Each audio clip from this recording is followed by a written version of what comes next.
Now, may I request Mr. Manu Bhatnagar to kindly deliver his address on the Ganga project. Mr. Manu Bhatnagar is the Principal Director of Natural Heritage Division, INTACH, New Delhi.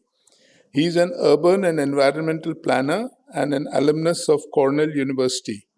He also has qualifications in policy planning, strategic management, strategic environmental assessment, ecology and habitat management, forest restoration, agroforestry, conservation of rivers and lakes from prestigious institutes.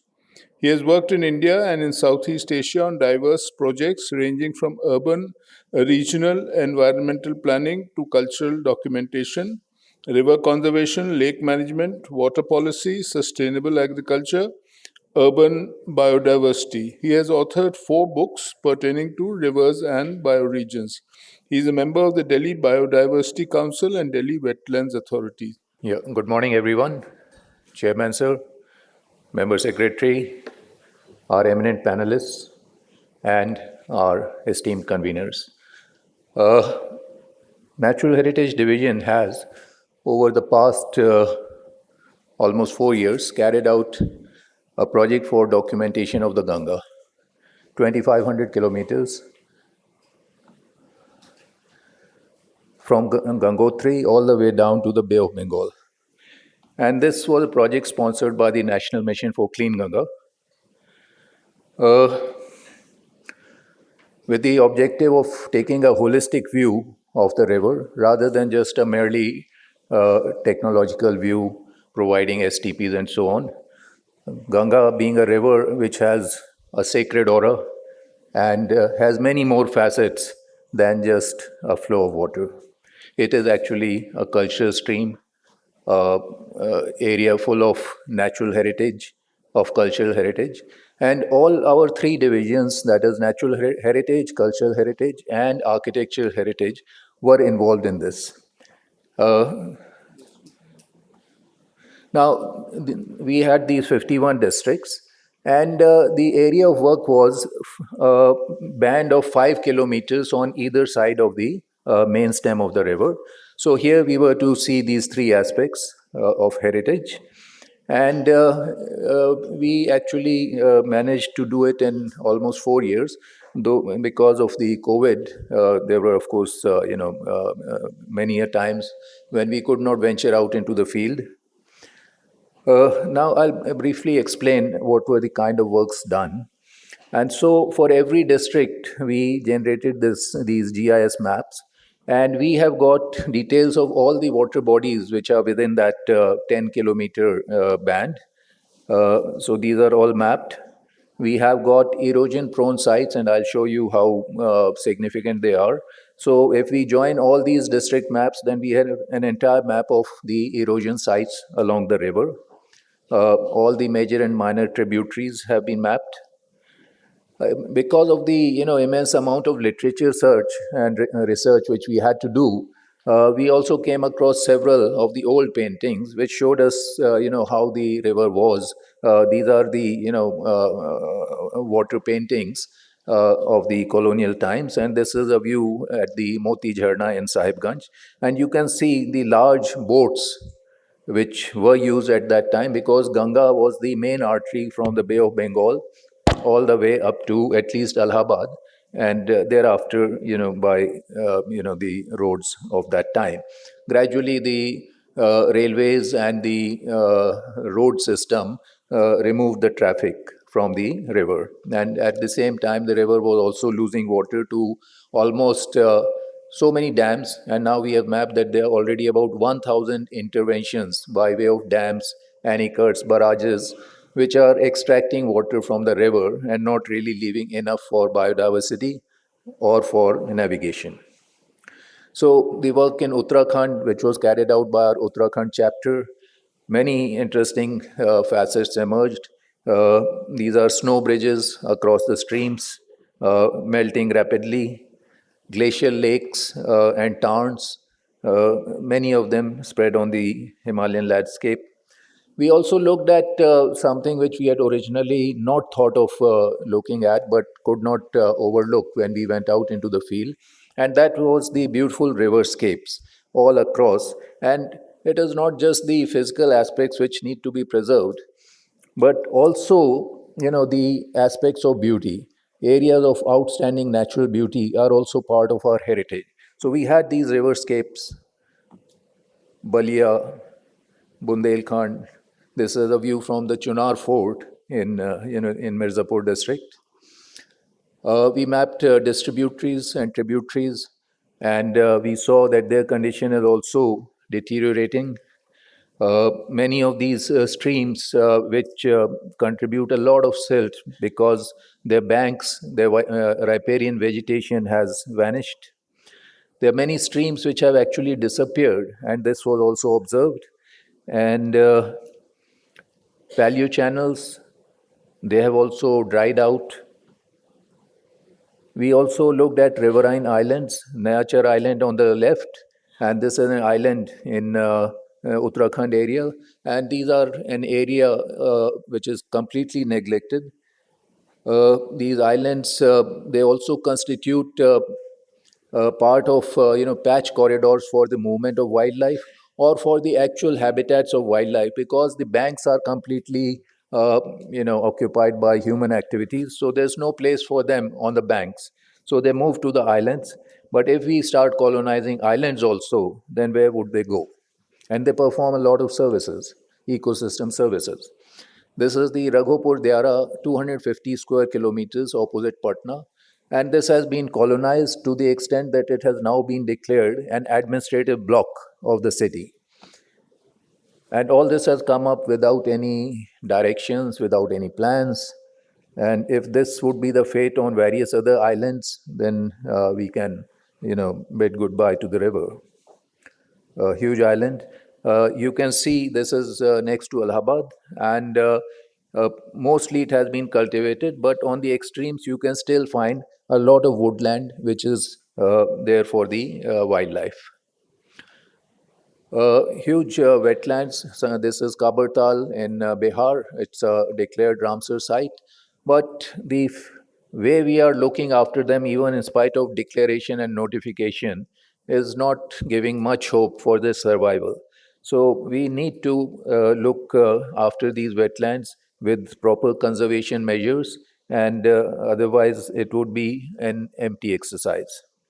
Dankuni wetlands, and here we spotted this water cat, uh, a huge oxbow lake at Varanasi, and all along. In fact, if you see these near Bhagalpur and Buxar, these are 20 kilometers long oxbow lakes, which are, simply being, I would say, misused, and nobody is taking care of them. These are actually connected to the river. They feed the base flow of the river. And if we lose these floodplain wetlands, then the dry season flow would be greatly diminished. We came across ancient Baulis. This is in Mirzapur. Old kunds, beautiful ones, all lying neglected. Several of them here in Varanasi. We have also documented the old bridges across the river, particularly in Uttarakhand, and these were engineering marvels of their time. They are more than 100 years old, and if we don't save them, they'll end up as scrap. The first bridge across the upper Ganga Canal in Aligarh district. A lot of wildlife, many birds, migratory and residential. And this photograph on the right bottom, this is at Farokhabad, lovely buildings, but deserted by the river. The river has changed course, and this is something which has happened in many districts where the old ghats cannot be used because the river has changed course. The Himalayan blue sheep, the Jhilmel Wildlife Reserve on several islands in the or braided area of the Hardwar Rishikesh districts. This is an actual photograph of a river dolphin taken by our West Bengal chapter, and it's very rare because we just spent some time in the Vikramshila Dolphin Sanctuary, and we could not spot a single dolphin. It's a very shy creature, surfaces only to breathe, and if you are lucky, you may spot it. The river shark, which has now not been spotted for the last 8 years, so this is also, I think, on the verge of extinction, if not already extinct. The riparian areas were seen as having been completely colonized by agriculture, and therefore there is no natural riparian vegetation which serves not only to stabilize the river bank but also provide a habitat for several amphibians. Uh, and so you can see that the birds, they are shifting to these small bumps and so on. And fishing is one of the major activities for riparian communities. It provides a lot of protein, particularly on the in the Bengal stretch and in the Bihar stretch. We found, a lot of fishing and fish catch. Of course, we were told that the size of the fish and the amount of the catch has greatly diminished, but and exotic fish are taking over. Is that for me? But I'm, Okay, if you find it interesting, then we'll continue. So, a lot of fish species.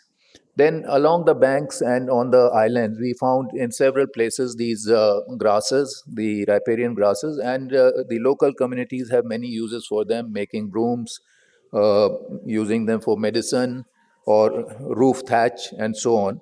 And there are more possibilities for these. And here you can see how the grasses hold up the banks. Instead, contractors normally are called in to put, pile bags which are washed away every year, but the grasses do their job without any expenditure. And here you can see how those grasses are gathered by the communities and put to use. Riverbank erosion is a very severe menace, and you'll find that here in the upper image, you can see how these buildings are threatened by, and they are actually sinking into the river, as is Buxar Fort. You can see that here the vertical erosion as high as 40 feet. Okay, so this is the level to which the river rises. So we need to think about what we should be doing. Is it a natural phenomenon or should we control it with the help of grasses? Uh, Boat making was another thing observed. Several kinds of boats made in different areas, but boat making is a fading craft. As you go down the river widens, the water becomes deeper, and the boats become larger. So, here, as you see, boat making is another activity. It's basically done with saltwood, although now GI sheets are taking over. And here, as you can see in this bottom photograph, how local communities move across the river, especially in places where there are no bridges. But the moment a bridge comes up, then this boating activity declines. Several kinds of fishing techniques used all over the river in different parts to catch, the different kind of fish available in those stretches, and we have documented those. We came across meditation caves both in Uttarakhand and in other places. Went inside them also. Sand mining was noticed in many places, mostly illegal and destructive of the river. Uh, People use all kinds of contraptions for boating and fishing. And we also documented several of the sacred trees, the Bhojpatra tree at Bhojwasa up at Gangotri, um, and sacred trees like this. All over we found very, large ancient trees. They are witness to many activities. This is the Sringavira water harvesting site of the 1st century BC in Prayagraj district, now lying neglected. We have proposed that this should become a national water heritage. And all this work is being reflected in two volumes. One is on the philosophy of the river, uh, entitled Samagrata, and the second volume is Samakshta, where each district, a flavor of the reports of each district are being captured. Overall, about 15,000 pages of report, which will soon be on the website of the NMCG. And this is a work which would contribute to the conservation of the river. So I would stop here at this point of time. I have much more, but as you know, we have a constraint. So thank you very much.